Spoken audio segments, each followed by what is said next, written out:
Virginia International Raceway is the backdrop for the return to action of GT4 America. Pirelli GT4 America, to be precise.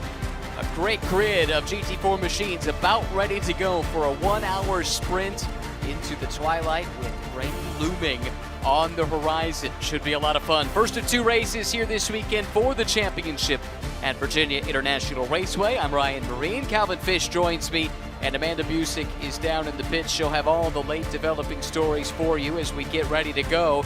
Temperatures mercifully starting to cool a little bit, down to 84 degrees Fahrenheit. Track temps down below triple digits for the first time I can remember all day long on what has been a busy day of track activity here at VIR. This is the culmination of it all, and the grid starts to roll out now to head out for the formation lap. Calvin, it's been a wild day, and I suspect we've got a wild race upcoming because it is Pirelli GT4 America. Typically doesn't disappoint.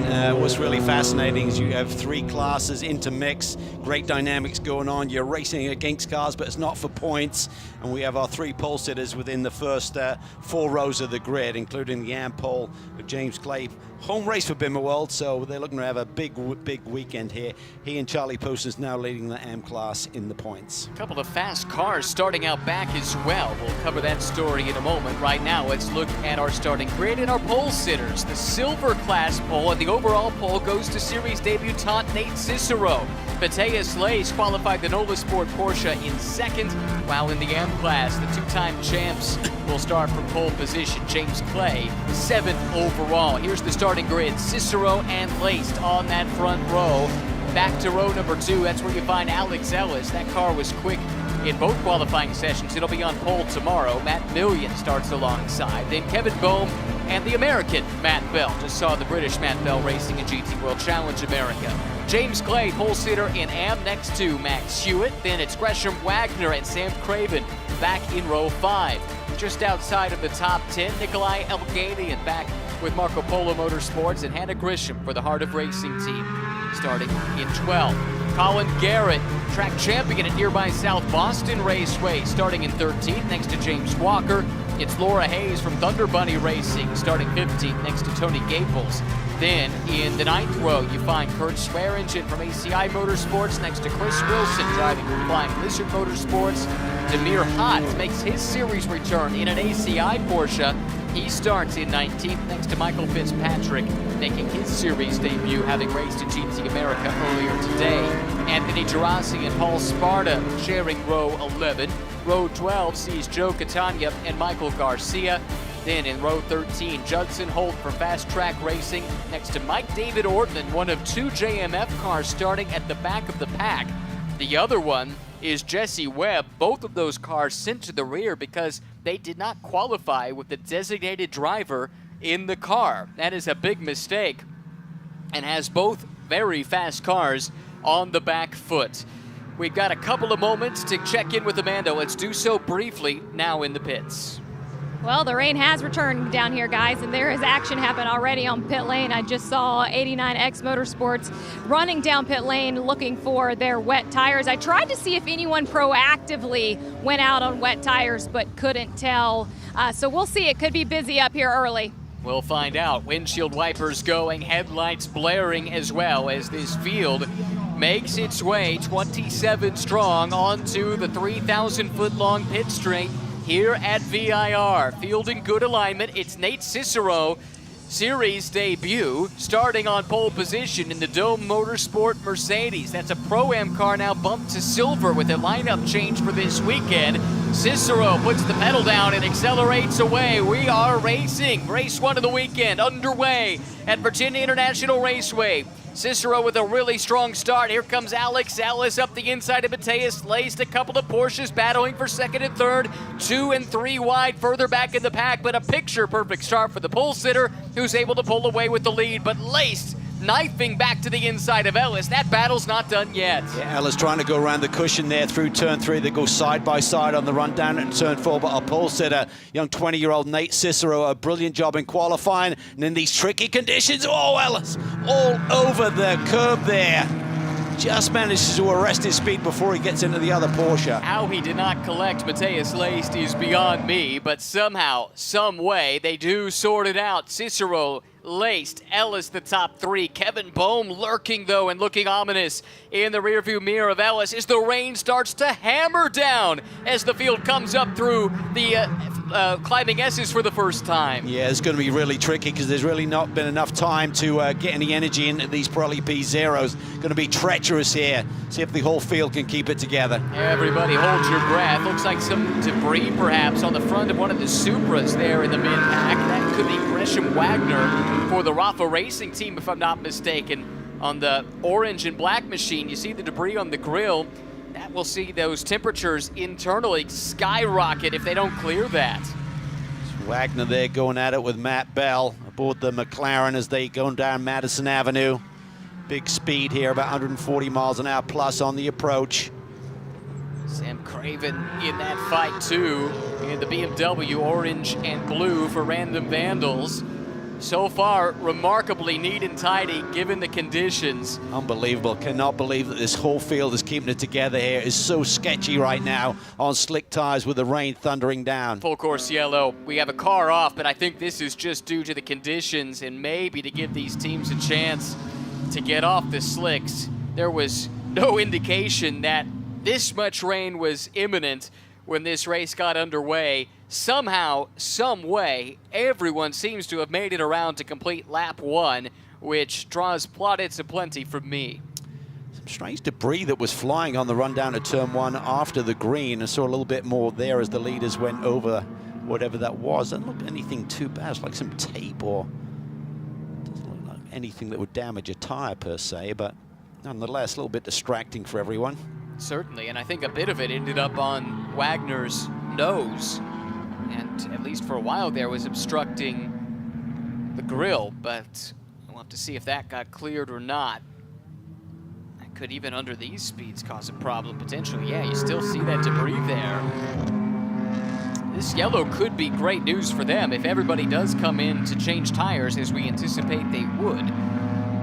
If conditions stay like this, that would give them basically a free chance to clear that debris. And again, the problem with coming in, I mean, yeah, it's going to take about 4 minutes for the whole field to circulate around behind the safety car, so it gives you plenty of time, but these GT4 teams are not accustomed to doing a 4-tire change, so sometimes it cannot be the most efficient pit work, but we'll see what everyone decides to do. Do you gamble and stay out, think this rain is not going to continue, or do you say, no, we're going to play it safe, get in under caution, get those wet weather tires on, and have a huge performance advantage on this slick racetrack? Is there any provision for race control to cite something like force majeure to bring the field in, stop the race, and give permission to change from wet to dry tires to take a competitive element out of that tire change? If there is, I'd be inclined to implement something like that. We'll debate that in a moment. Let's go back to the start of the race. The rain had begun, but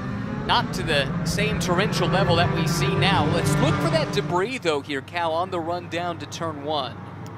Yeah, something about now, you see it fly up from about the 4th row of the grid, so someone ran over something, just looked like paper in the air, so how or why that was on the racetrack after the formation lap, I'm not exactly certain. Back to my previous point, is there any way that stewards could intervene in this to make sure everyone's on the correct tire just for a safety perspective? I think there is provision for that. The safety car would have to lead him down pit lane and then make that call. I don't think you can demand that the whole field goes to wet weather tires if they don't think that's the right strategy decision. But yes, you could certainly come to pit lane, so there's no disadvantage in doing that, putting everyone in the same box, so to speak, and then making their decision. Red flag. This is sort of what I was forecasting, has been issued. Normally, red flag is parked for May. Right. But you can give teams permission, I believe, to change tires if they want. And you're right, there's no way to force their hand. And maybe somebody rolls the dice and thinks, hey, this is going to move on by the time we get things resumed. Clock continues to run, as you can see. Right. Right. Maximum drive time is 35 minutes.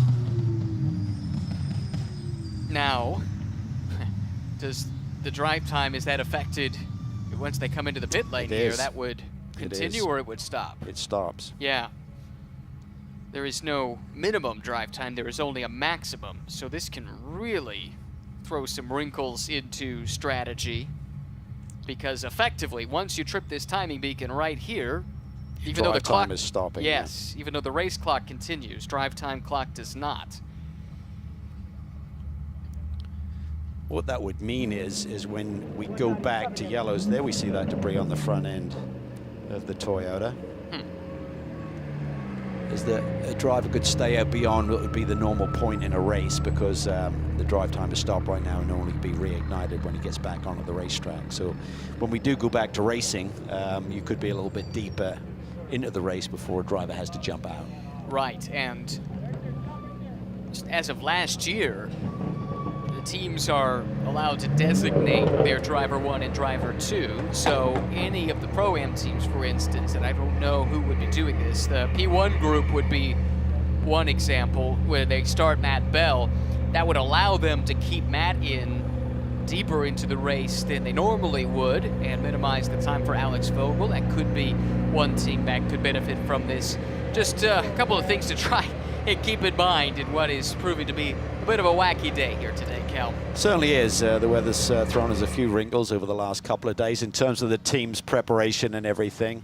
So, but right now, teams have the wets at the ready. Red flag, typically you're not allowed to do any work on the race cars unless you're allowed by the stewards, so they're probably waiting for the call there. And then it's really a decision by the teams and the drivers. What do you want to do? Well, look at the rain, look at the radar, look at the potential forecast for the rest of the race. What did it feel like on those laps that you're out there in these conditions? Can you hang on to the race car if the rain doesn't get any worse, and wait for the track to dry out a little bit? So we'll try and get some information from race control and keep you abreast of exactly what is going on. But certainly has been a curveball of a weekend in many ways, and fortunately we got off to a pretty clean start here in really tricky conditions with the full field being on slick tires in a track that was getting wet pretty quickly. Word we are receiving is that there is lightning in the area, and that necessitated the red flag. For American viewers, you will know this, but for overseas viewers, this is something that is, I believe, somewhat unique, or, well, Peter Cunningham would slap me on the wrist for that. There is no somewhat unique. There's no degrees of unique. It is or it isn't. But anyway, off-piste I think Petey's here. pretty somewhat unique. Oh, he's going to love that. Anyway, point of the story is, in North America, if there is lightning within, I think it's an 8-mile radius, you are down for 30 minutes, full stop. Another lightning strike would restart that clock again. So that's the situation that we find ourselves in for the moment. We will let you know what our plans are regarding this stream here for a moment, but as you would understand, I hope, camera operators with lightning in the area, they're in exposed areas, they will be seeking cover. Amanda hopefully will be seeking cover as well, just to avoid any potential danger with the lightning in the area. And Calvin, we've seen There's also a red flag for Amanda's hair condition. Most importantly, that's right, that's right. And Amanda does confirm she has sought refuge from the weather. And she herself is okay. Her hair remains to be seen. We'll find out. I'm sure we'll get the full update at one point or another. But the bigger concern is it going to delay dinner with Amanda's hair right after the race? Well, now these are the concerns that we will be dealing with off the air while we are trying to sift through all of this. Amanda letting us know her hair is flat. I'm not entirely sure I know what that means, but we'll go with it. Anyway, here we sit in this pause, 10 minutes off the clock and effectively in the lightning delay. Let's give credit where credit is due. I think you kind of were doing this earlier, but it's worth reiterating. For the field of 27, starting on cold, slick tires, to take the green flag in a drizzle, which was then a torrential downpour by the time they got halfway through lap 1, and everyone made it out on the other side. That's amazing. Yeah, particularly with the elevation change and how tricky this racetrack is anyway. I mean, I was just amazed that the whole field, we saw a little slip by one of the cars deeper in the pack, but nonetheless just great driving by the whole field, keeping it together there. And if we think about the big picture of the championship, we're round 6. of the championship season, round 6 of 13. We had that doubleheader at Coda. But nonetheless, all 3 championship classes are really tight. 15 points separates the silver class drivers. Right now 11 in Pro-Am and just 14 in Am. So lots to play for. We're just digging in as we get into the summer months here, and some great venues that we continue on from Virginia International Raceway. Now, we are lucky in that regard, aren't we? When you look at what's to come on the schedule, don't want to look beyond these 2 races here at VIR. This place is one of the classics, and so many in the field relish the chance to come here. But then after this is a trip to Road America. After that, Barber Motorsports Park, which saw this series return to last year after quite a few years away, and it was really well received locally. The drivers and teams seem to really enjoy it too, and then culminating at the Indianapolis Motor Speedway. It's a fantastic schedule, and although next year's schedule is not totally finalized, many of those same venues are on the calendar once again, so a lot to be excited about. Yeah, absolutely, and great to see such a deep Pirelli GT4 field here once again. Just some great teams and some great names who continue to surprise us. Nate Cicero on the pole. I mean, what an amazing performance by him. He did a little bit of testing with the team, and suddenly there was this opportunity aboard the 37 car that he shares with Mark Miller. Eddie Killeen suffered a knee injury, and he tried running the race car, and he just didn't feel confident in terms of his braking performance. So he said, you know what, let's give the young kid a chance. And saw Mark Miller and Nate the other day, and they were pretty pumped. They knew they had a really strong silver combination, but I don't think anyone expected Nate to put it on the pole here this morning. Maybe they should have, though, because this is the 2nd straight week he's made a debut in a GT4 series and been on pole. He did it in IMSA last weekend up in Canada. He's done it here. 2 very different cars, the Mustang to the Mercedes. Plus, he's busy doing MX5 Cup this year. He was on pole for a couple of MX5 Cup races last week, I mean. So something of a qualifying maestro, it would appear. Didn't know he had a couple of poles in MX5. So yeah, 4 in the space of at least 7 or 8 days. So at crazy. At least 1 in MX5 Cup. I seem to remember it being 2, but I confess I could be mistaken. The point stands. What a remarkable 2-week stretch, especially on the GT4 side, when he really didn't know he was going to be doing either of these until relatively late in the game. Yeah, I think there was thought that they might put a program together for a race or 2 later in the season, and then suddenly the opportunity came up. The team knew him, knew that he did a really solid job in testing, and boy, did he show up this morning. Native of upstate New York, Pound Ridge to be specific, and is a protege of Stephen McAleer, who we've seen race in this championship in years past. Came up through Stephen's karting team. From that, won a scholarship to step into MX5s, won the MX5 Cup shootout. That put him in MX5 Cup. He's done that. Now he's in his 3rd year there, and just starting to dabble on the GT4 side of things as well. Made 1 IMSA start at IMS last year in a Mustang, and then the start last week, and now here. Great showcase of the driver's talent when he's up there mixing it up with the likes of Matthias Leist, who was an IndyCar driver not so long ago.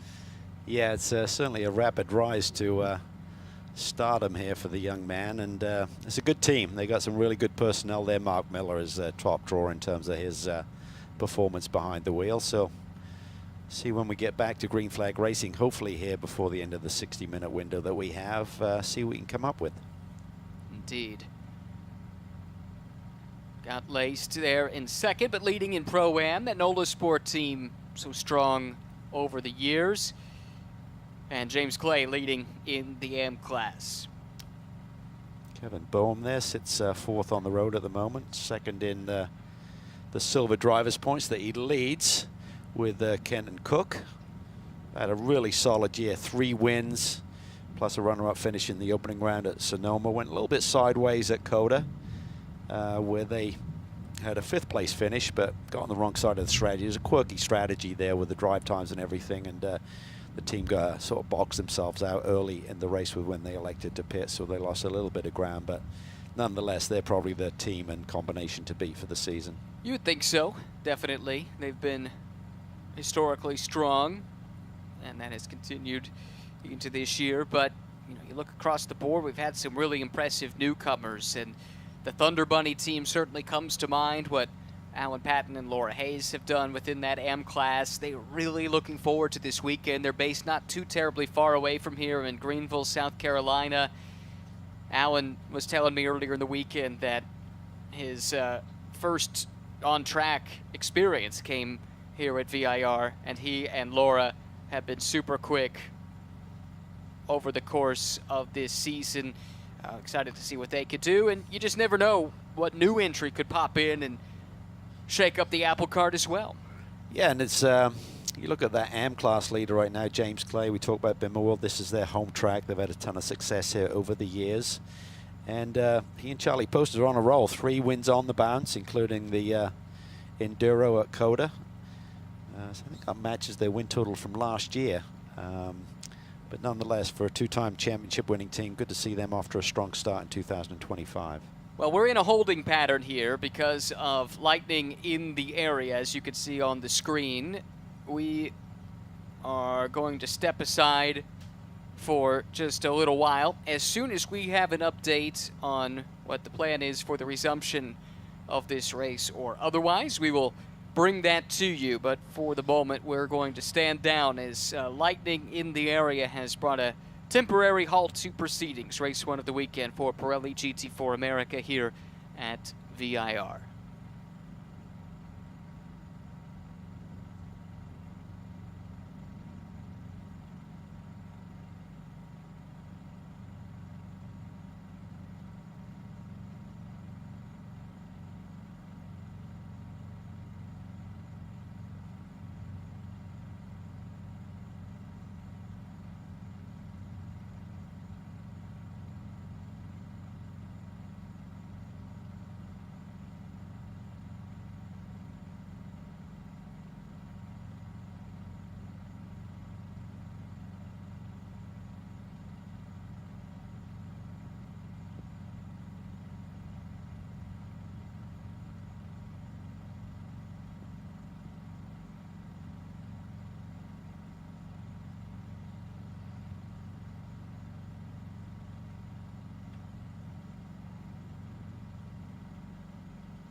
An update for you folks. Thanks for sticking with us first and foremost, but we believe we are getting close to a resumption of this race, at the very least behind a safety car. Exactly what happens after that remains to be seen, but that is the information that's been passed along to us here at the moment. As you can see, the clock has continued to run, which puts us in an interesting position because the drive time rules in this series are governed by a maximum stint length. No one will even come close to approaching that because the cars have spent the vast majority of this race in the pit lane where drive time does not count. So the question we still are seeking an answer to is whether or not a driver change would be required. Anyway, we will do our best to sit through all of this as we go throughout the rest of this broadcast and the rest of this race. Another interesting caveat here, Calvin, is 2 laps are required to be completed in order for the race to be official. They've done basically 1 7/8 laps, but because the start-finish line is actually beyond pit out, they haven't come around to complete that second lap officially. So they'll need to get out, trip the timing beacons, and then this race can be declared official, whatever happens after this. So that's just some of the things we'll be sifting through. Maybe we can get some more information. Amanda has ventured back out into the elements, and we'll get an update from her now. Hey guys, I'm happy to report I am seeing cars starting to leave here on pit lane. I'm just trying to make it all the way down to see if every team did elect to change over to wet tires. So far, it's been 100% consumption on these wet tires with the anticipation that this track is pretty wet out there.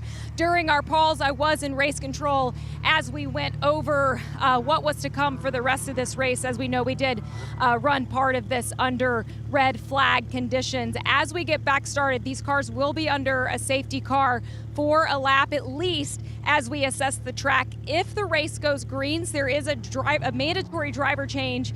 If not, we'll see how it plays out. There was lightning in the area that we were on hold for, so we also have to pay attention to the weather. But I'm pretty sure the biggest update you were looking for was the hair forecast. So now you know what flat hair looks like, Ryan. I do. Lesson learned. Today I learned. Okay, and so right now we're seeing the cars very slowly leaving the pit lane. That's because they are trying to get back in the correct order. They went back to their pit boxes, so the race order was broken up when everyone came into the pits just a few moments ago. So they'll get them back out. Crucially, we have completed our second lap now, so the race is official at this stage, no matter what else happens. I think with the clock running, full points will be awarded as well. And Amanda clarified a question I had was, yes, no maximum drive time is going to be exceeded, but if we go back to green, do you have to have a second driver get in the car? And we believe that is the case. So we will see some action on pit lane. Yes, yes, but how the teams select to play that remains to be seen, as there's greater flexibility than you would normally see in a GT4 America race. And one last thing, just real quick, Cal. You might have heard about tire changes, which normally are not allowed under red, but the race control staff did give special dispensation to make that change if the teams elected to do so. And as Amanda indicated, it sounds like everyone has gone to the Pirelli wet tire. And the minimum stop time is 70 seconds. Okay. So we don't really have a pit stop window anymore. One is created under normal green flag conditions between 25 and 35 minutes-ish. But if you have the mandatory driver change, then the mandatory minimum stop time has to be sufficed as well. Clear as mud. Everyone at home got that. Well, there will be a test could later. Be a bit of mud out there, that's for sure. I think that's a safe assumption. I believe this is the only car that had any dramas on that official lap, first lap, I should say. If you're just joining us, by the way, we should probably recap the fact. We went green just as the rain started to fall. The whole field did make it back around. We did have one car go off. I think it was that 89X Aston, but everyone back in the pit lane during those red flag moments unscathed. That is the good news. Now let's get a weather update from our resident meteorologist, Amanda. Well, it does look like I just saw the last car waved to enter onto this racetrack, so hopefully that means we're going to see some action here. While it is still sprinkling on the front stretch here, I can see the sun. So as we have predicted, Mother Nature was going to have some fun with us today, and that's what happened. So I don't want to predict what's going to happen, guys, but I think it's going to get really busy down here real quick. I think you're exactly right. No pass around, according to race control. That makes sense. No one dropped off the lead lap on the one racing lap that we got. And I'm just thinking this through. I don't think pit lane is closed, so you could see drivers or cars potentially come in now and do that driver change. Which means obviously under yellow, you'd have the ability to do that 70-second stop and catch the pack again. We do have a race control message saying pits are open. Yeah. So I do think they actually did close at one stage, but that doesn't matter right now. The important thing is that they are open at the moment. So yes, I think you have to come. You could and probably should, make that swap As around. long as the lights don't go out, that would change things a little bit. But if the lights are on, we're going to do another lap, then you can come in, get the job done, and catch the pack back up again. Anyone else who then stops under green would lose a lot more track position.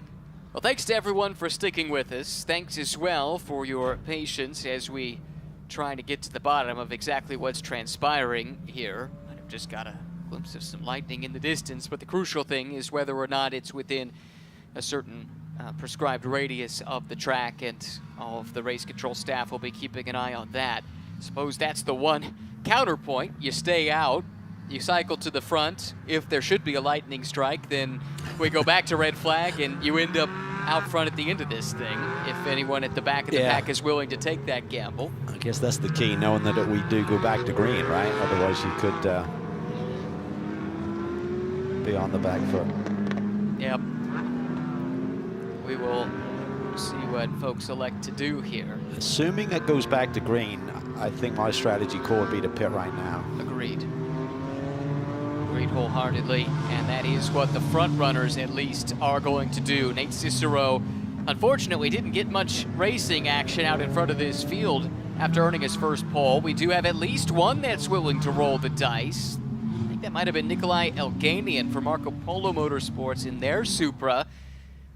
Now, this is really dependent on us not restarting this race. If that's the case, or if we do restart but immediately go back to yellow, well, then they would have only run one driver. I don't know. There's a lot of contingency in their plan, but perhaps it could pay off. Just about everybody else, if not everybody else, has come to the pit lane, and they will do the driver change now. And this is really important. Just saw that crew member wiping the bottom of the shoes of the driver getting in. Most of these pedals are metal and very slippery if you have any moisture on the bottom of your racing shoe.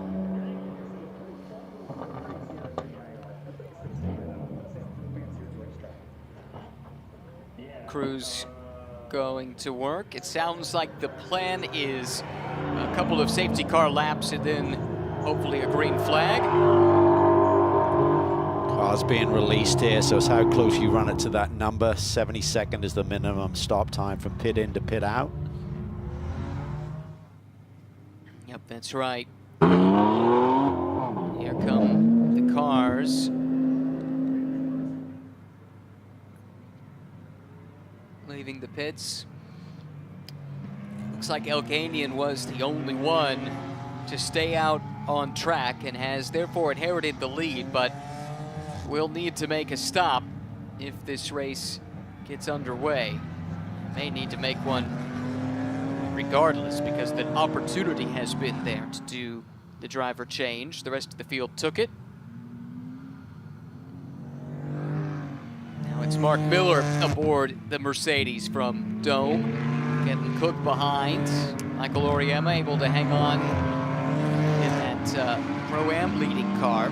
Using this lap here behind the safety car, and the safety car's about half a lap ahead right now, just to explore the limits here, test the racetrack, see where the grip is at. So I know it's going to get pretty intense here with maybe about 10 minutes to go of green flag racing. I think it's certainly a very raceable racetrack right now. I see no reason why we shouldn't go back green flag racing here unless there is still some lightning in the 8-mile radius of the racetrack.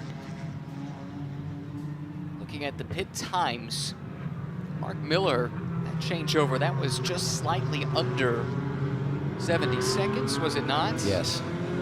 2/10, so multiply that by 10, so he's gonna have about a second and a half. Yep. That he's going to have to give up post-race. It'll be a time penalty post-race for that. A few that were on the slower side. Danny Dashelski getting into his car. That was about 5 seconds slower than it needed to be. Same for Josh Green getting aboard his car, about 3 seconds slower. Tyler Stone lost 8 seconds relative to the minimum. And the Alex Vogel, Matt Bell stop, if this is correct, they were significantly over, but anyway. Here's a look at Dashelski there in the 77.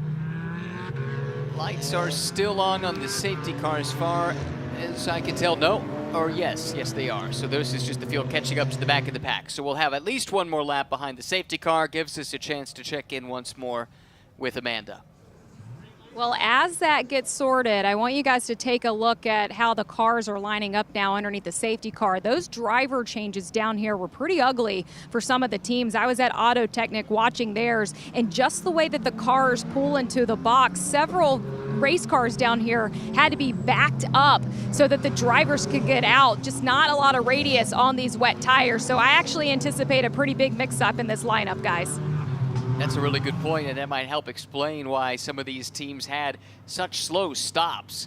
When you're just doing a driver change and the time that's put in place by the rules, it's achievable without rushing, which is done for safety reasons. So to have a couple that were significantly over the minimum, that was eye-opening. But it's very rare we have basically the entire field pit at the same exact time, which makes it a very crowded pit lane. Yeah, and even if you had a little move, reversing the car, not reversing, but getting the car pulled back into the box, there should be enough of a fudge factor, as I call it, in terms of still getting that driver change done. So it could come down to maneuvering the car and then getting a miscalculation as to when to release the car. Right.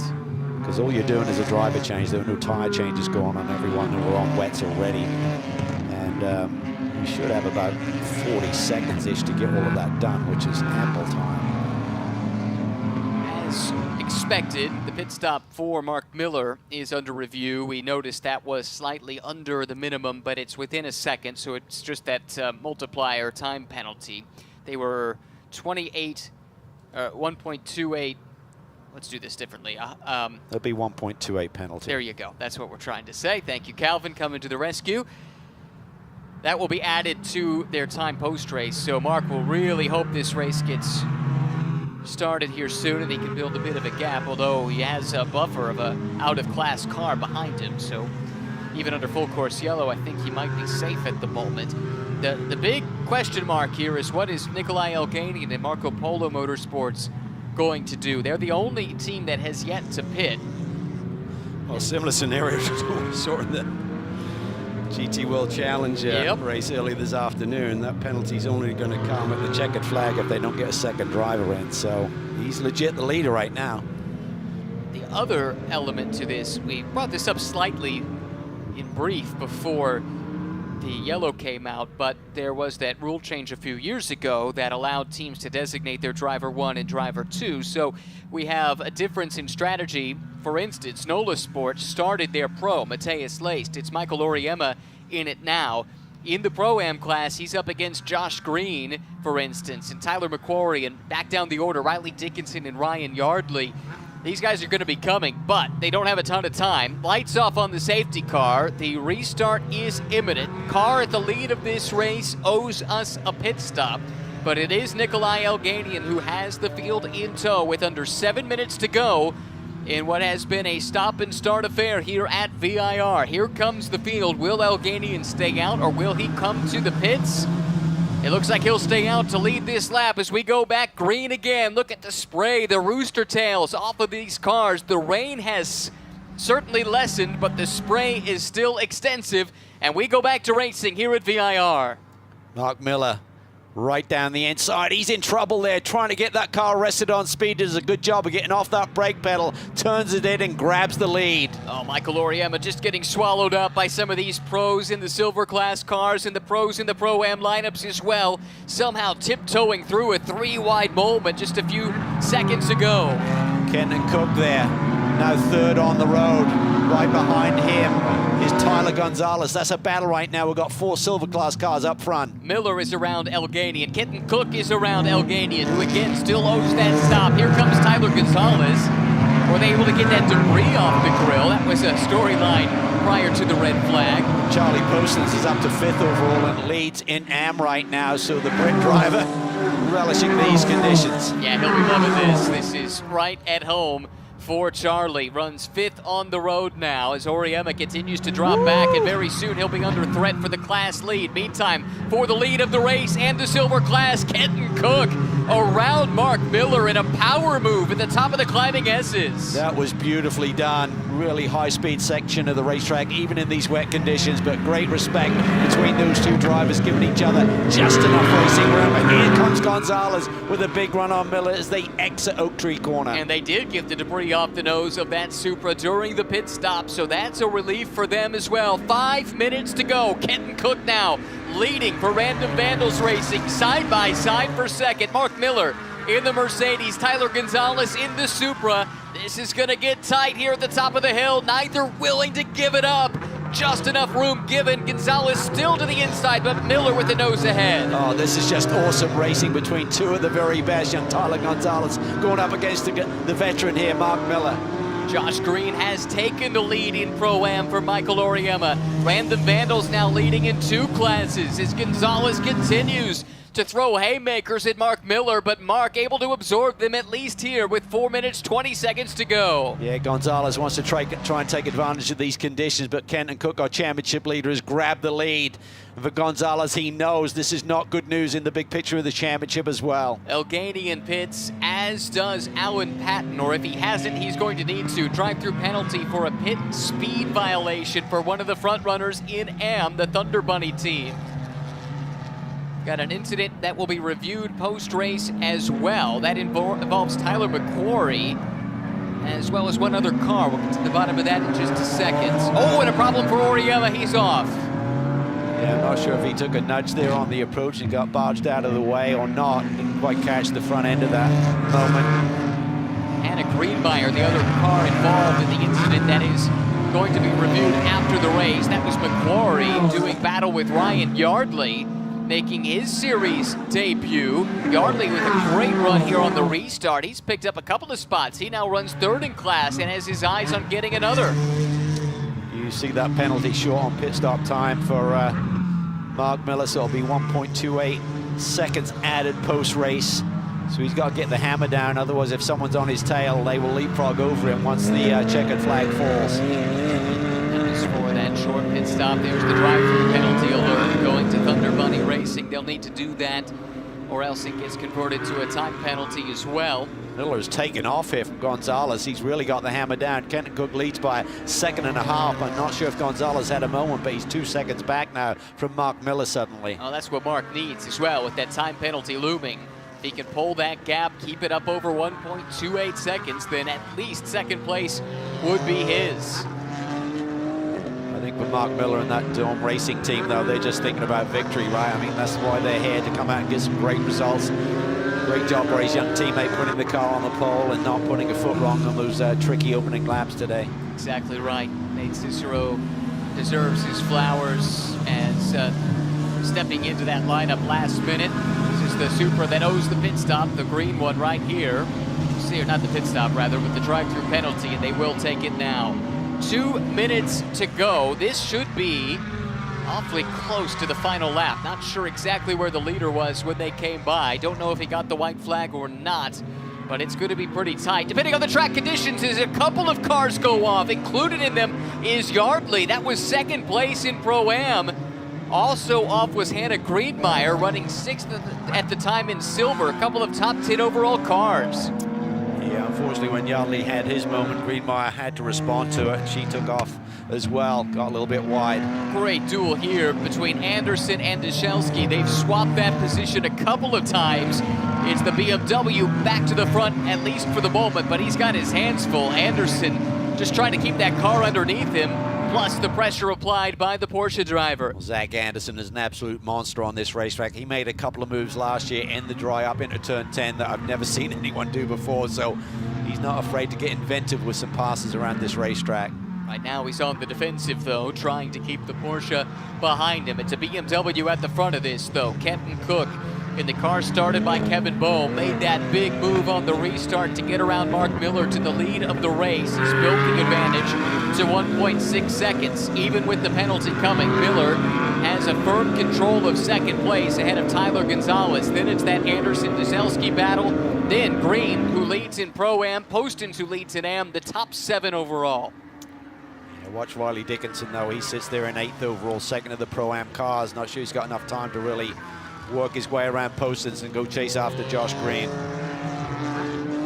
We are really close on time, just 20 seconds remain. I suspect this will be the final lap of the race. Kenton Cook can play with it a little bit. He's got some margin in the bank too, but we will see. You may not see a flag, but if the time has run out and the car crosses the line, that's race over. Here comes Kenton Cook. It is super close.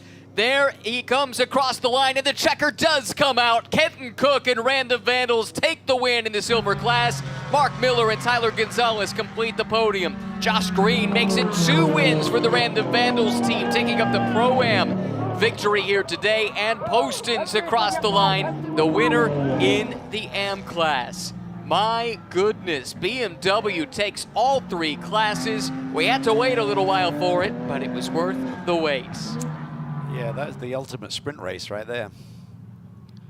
Great job by Kenton. That was a magic move that he put up into turn 10 around the side-by-side action there with Mark Miller. Great respect by the drivers. Top-notch stuff. The Random Vandals raccoon mascot, his name is Gizmo, and I think I saw him. Hello, my mama!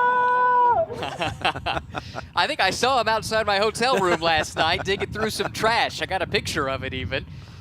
Gizmo will celebrate with a garbage feast tonight, celebrating a couple of wins for the Vandals team and a clean sweep of all 3 classes for BMW. Well, I'll tell you what, for these conditions, the first couple of laps on slicks in a track that was starting to get very, very wet, and then even though everyone's on wet weather tires here, it's great driving to keep it together. Indeed. This racetrack gives you a decent amount of grip in there, but if you just drop a tire with the wet grass, you're along for the ride, and everyone kept it clean. Yep, remarkable. We saw earlier in the day, just an inch or 2 offline, you put that wheel in the grass and you're off for a wild ride, but everyone drove with remarkable skill. Didn't get a full 60 minutes of racing, but what we got was action-packed. So for Kenton Cook and Kevin Boehm, they go 3 on the bounce, and also for our Am Championship leaders, they go 4 on the bounce. Wow. Wow. It's big for them after a disappointing year last year, putting that firmly in the rearview mirror. Random Vandals, silver and Pro-Am. Kevin Boehm, Kenton Cook, winners overall. Pro-Am winners Sam Craven and Josh Green. And then, as you mentioned, into that win streak, Postins in the Am class, and also a strong top 10 run in the overall order. They finish in 7th. A look at the provisional race results. There it is, silver class cars taking the top 5 positions. BMW, Mercedes, Toyota, Porsche, so 4 different brands in the top 4 spots overall. But BMW has the bragging rights with wins in every class. Strong days for ACI Motorsports too, with Swearingen and Dickinson coming home 2nd in their class. A couple of other remarkable outcomes we can talk more about a little later. This was the resumption of the race after a lengthy red flag. Although it was less than 10 minutes of racing, once things got back underway, there were plenty of battles to be decided. A couple of teams on alternate strategies really caught out by the timing of that red. Michael Loriema went for a spin, but was able to recover and limp that car back to the finish. A couple of costly pit lane penalties or missed strategy. This was a wild moment. A couple of front-running cars in Pro-Am and Silver respectively end up off track, but At the end of it all, it was Random Vandals reigning supreme. Kenton Cook and Kevin Bohm endure the weather and come home with a victory here at VIR. Love the pun there, Ryan. I do my best. Which one was it? Random Vandals reign supreme. Did I say that? You did. Wow. Well, better to be lucky than good, I suppose. But there you have it. It does seem apropos. Now the Vandals make their way to Parc Fermé.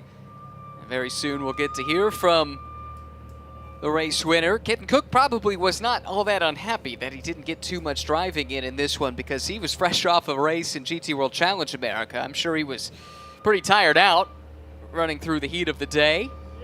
And on top of it, it's a victory for Kenton and Kevin. Yeah, he knew it was go time. He had to make it happen, and did it beautifully. Well-judged maneuver, nice and clean, maximum points. Happy, happy wife. And that was quite a move as well at the top of the S's to get to the flank of Mark Miller and somehow come out on the other side with the lead. Not an easy feat. There's proud team boss Paul Sparta. You're okay. Wow. Keep your job for another week. That is tough love. At least overnight. Time to hear from some of the victorious drivers here today. Amanda Busick has caught up with them down in Victory Circle. Well, Ken, I'm going to get to you as you get sorted over there, but Kevin, I know you were watching along with that, and how far did your jaw drop at what Kenton just did? I mean, honestly, I expect him to do stuff like that every day of the week. But no, I'm just kidding. I mean, every time he's behind the wheel, we kind of he drops our jaw every time, and he does it so often. I think we sometimes do come to expect it. But no, it's incredible to be teamed up with him, see him do what he does best, and yeah, I mean, we didn't have a lot of time to make anything of that race, and we did it. Well, your boss just came over and said that was good and average. How would you rate it? That was pretty good. Yeah, I felt really bad after qualifying today. I backed it into the guardrail in the final corner, and thankfully wasn't able to cause a red for tomorrow's starting position that would maybe hurt us. So I needed to make it up to the guys today, and very thankful for Nate and John for working on this thing, and Pete for doing a beautiful job on the rear wrap on the bumper. If you don't get a look at it, it's pretty phenomenal. There's not a single bubble in it. But yeah, Kevin did a good job keeping it on the island when it was raining at the beginning, and yeah, I just can't thank the team enough for giving us a car to go for it. It was a blast. 3 wins in a row. Total team effort. Random Vandals get it done. Kenton Cook and Kevin Bohm victorious overall and in the silver class. We'll hear from some of the other teammates in a bit. Random Vandals, though, what a day. Taking home 2 victories in race number 1, and they'll look forward to trying to do it again in race 2 tomorrow.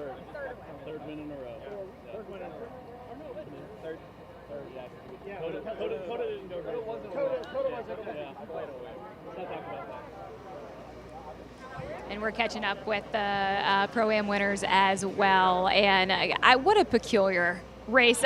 Different stories for both of you, but just describe the mayhem that was on that restart of the race. I mean, luckily, I didn't have much to do with the mayhem. I think I was ahead of it. For the most part, like, the car was very, very good. I think everyone was probably taking the gamble of, like, what setup do we throw on? Do we go wet? Do we go dry before the race? Everyone seemed to do the same thing, and I mean, shout out to the series for making it equal with the pit stops, because I know most of the series, like, teams here aren't necessarily used to doing pit stops, so that's good for them. But yeah, the waiting kind of sucked. It sucked that the clock ran out, and you know, Sam's just absolutely mega single lap really did it for us. Well, I think one of the things that the booth gave a lot of credit to was just how well the field kept it together in those conditions. How was your experience with it? Yeah, I think everyone behaved and did pretty well. Yeah, for my 1 lap. I passed a few people. It was fun. But yeah, mega job to Josh.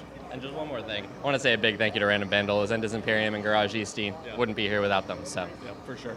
Still a win. Still a win. We'll take it. Yes, they should. Didn't come easy in these conditions. A lot for those two to be excited about. Plenty to celebrate. And get to come back tomorrow where the weather forecast looks somewhat more favorable, I'm happy to report. Hopefully that holds true. We shall see in about 24 hours. Let's hear from our other winners from the M class. Standing by with Amanda. And it is 4 wins in a row for this group, including that 3-hour Lone Star race at COTA. So what a mega season you guys are having. But that one was pretty odd. I remember looking at your face on that restart, just shaking our heads. A little different, quite peculiar. What was your experience with it? Well, I mean, James handed me an immaculate car. His stint was just amazing. He really pulled it all out. Handed me an amazing car. But yeah, it was a little dicey up there. I got the message pretty quick that my nearest competitor was out of the game, so it was just about conserving and getting it to the end. So we're just happy the car's here all in one piece and ready to go tomorrow. Race control was pretty quick to bring everyone to pit lane. I was just talking to the other winners, and I do want to say that the booth was giving so many compliments to how well you guys kept it together during that one lap. How quickly did the track change? It changed pretty fast. By the time we were in the uphill S's, I said, okay, we've got some weather that's going to cause a grip issue, and by the time we hit Oak Tree, we had grip issues. So kudos to the whole crew, really, because on the back straight, everybody was super reasonable. Nobody tried to hero into 14, which could have easily been the case, and so everybody kept it clean. And yeah, it was a weird short stint, but we qualified well and we executed. So it's a weirdo. We'll take it. Nice job, guys. Well, guys, we said Mother Nature would show herself here today, and boy, did we have it. We did. She's probably had as big of an impact on this race as just about anybody. But yeah, what a wild one that was. I'm glad this was the last one of the day because I need a moment or two to catch my breath and recover. Need a beverage. Quite an end to a very busy day of track activity. Great to see so many fans around Parc Fermé as well, there to celebrate with these teams, especially for the Bimmer World team located not too far away in nearby Dublin, Virginia. This will be a popular win for them. Oh, for sure. Home turf is always a special win, and they'll have plenty of family and supporters here this weekend. And I think Charlie said it best. The car's in great shape. We're going to get race again tomorrow, Pirelli which is really important on any doubleheader weekend. It could have been carnage out there. We could have a lot of damaged race cars. So I think tip of the hat to race control. They made the right calls and made it as safe as they could for everybody out there. Podium's about to get underway. The inimitable DJ Clark will be calling the podium finishers up onto the rostrum. And we'll stick with it for that to allow them to celebrate after what was a bizarre race, to say the least. But nevertheless, you hear the winners, they always say, a win's a win, we'll take it. And I don't think there's any reason to think any differently about it. Absolutely. I mean, it's a shame. There's so much goes into being here on a race weekend. You think about all of the tentacles of a racing paddock, how it all started, and get everyone here, go through the practice sessions when you don't get a lot of green flag racing. It's a bit disappointing, but great to see guys like the Catania family up there on the podium this weekend. That's a great run for them. Yeah, that is special for sure. They're standing there in third, M-Class podium for them. Anthony Gerasi, Kenny Schmid finishing second in their class. And joining them on the top step, of course, is your M-Class winning duo, James Clay, Charlie Postins, twice over a champion in this series, and starting to recapture some of the form that helped them win in back-to-back campaigns. Yeah, just last season they just couldn't seem to get any bad luck that was out there. They seemed to grab it, even though they got to victory lane a few times. But this is more like it. This is the sort of championship run that we've seen many, many times from those boys. Not the first time they've been in this position and starting to consolidate their championship lead as we approach the halfway mark in the season. There is the champagne spray for the 6 M-Class podium finishers. Charlie going full Lando on that one. He did. No holding back. Race fans, give it up for your Maybe he taught Lando. One more time. There they are. Lucas and Joe Catania finishing in third. Kenny Schmid, Anthony Gerasi runners up. Charlie Postins, James Clay victorious in the M-Class here at race 1 of the weekend. Some interesting weather rolling in again. Looks wild. Looks like a wildfire in the backdrop with the clouds moving so quickly. Yeah. Again, we've said it a few times, but we've seen some Remarkable weather over the last few days that we've been here. Looks like the forecast for tomorrow should be dry, but this time of year, especially with the humidity being what it is, you can't rule out some pop-up showers from time to time. It's definitely what we had here this afternoon. Racetrack has never looked better. Just Kerrigan Smith, Connie Nyholm, the whole group here, the ownership group, along with Connie, do such an amazing job to keep advancing the circuit. It's old school. You can go for a bit of a ride here, but they continue to work on all of the safety improvements constantly. And it's just a joy to be here. It's so authentic and just it's a classic racetrack, as you said earlier in the show. Just a beautiful ribbon of track that the drivers absolutely enjoy being on. Amazing to think that for a quarter of a century it was lost. Yeah. And thanks to the vision of Harvey Siegel, it was resurrected right around the year 2000. And thank goodness it's become a staple on multiple sports car racing calendars in North America over the years. Here's your Pro-Am podium. Tyler McQuarrie, James Walker Jr. finishing third. Second, over to Kurt Swearingen and Riley Dickinson. And then, as we've heard already, Josh Green, Sam Craven, your race winners in the Pro-Am class. You know, it's interesting. So the sister ACI Porsche, out of the same stable as Swearingen and Dickinson, had a different driver lineup here this weekend. They're going to be up to 3 cars, it sounds like, as soon as the next round at Road America when Dan Seville comes back. And the car here this weekend featured Ryan Yardley, who is second in Porsche Carrera Cup points. The man he's chasing is Riley Dickinson, and now they find themselves teammates, which I think has been maybe more welcome news for Ryan Yardley, who's now had a chance to look at some Riley Dickinson data. They're not teammates in Carrera Cup, and maybe learn a few of the secrets of the man who won the Carrera Cup title a few years back. Yeah, I think Ryan said, yeah, we're good friends. There's no bad blood, even though they're going after a championship, but pretty cool dynamic. And they were 1-2 in one of the practice sessions earlier in the weekend. And you could have been mistaken if you had just looked at that and thought, oh, it's another Carrera Cup results sheet. But that was not the case. Not a story we had too much time to dwell on today, but maybe tomorrow we'll be able to showcase Ryan Yardley, who is another one of these fast young drivers from down under who's come stateside to pursue his career, kind of out of the mold of a Tom Sargent, who has carved out a nice niche for himself, and Yardley is one that if you talk to folks who pay attention to Porsche single-make racing, he's really well regarded. Well, when you look at the talent level in Pirelli GT4, if you can succeed at this championship, you're making a statement, so people are going to immediately take note. So great opportunity for that young man. So GT4, of course, a global formula, not just here in GT4 America, and these 5 manufacturers have signed up to compete for the global manufacturers title.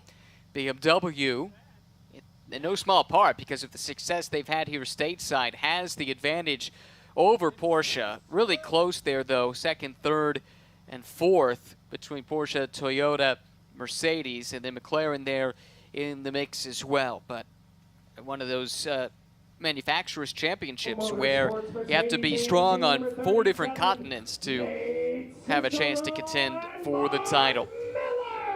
Finally, the silver class podium. Gresham Wagner up on the 3rd step there with Tyler Gonzalez. 2nd step belonging to Mark Miller and Nate Cicero, who's got his little Remy shoulder pal up on his shoulder. That's cool. And then of course, the winners, Kitten Cook and Kevin Boehm.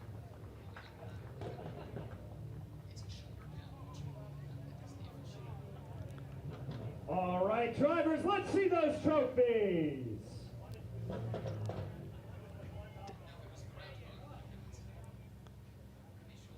Thank you. Pose for the cameras there, and we'll do the hat dance. Just a few moments away from that final champagne spray of the day on this busy Saturday of track activity here at Virginia International Raceway.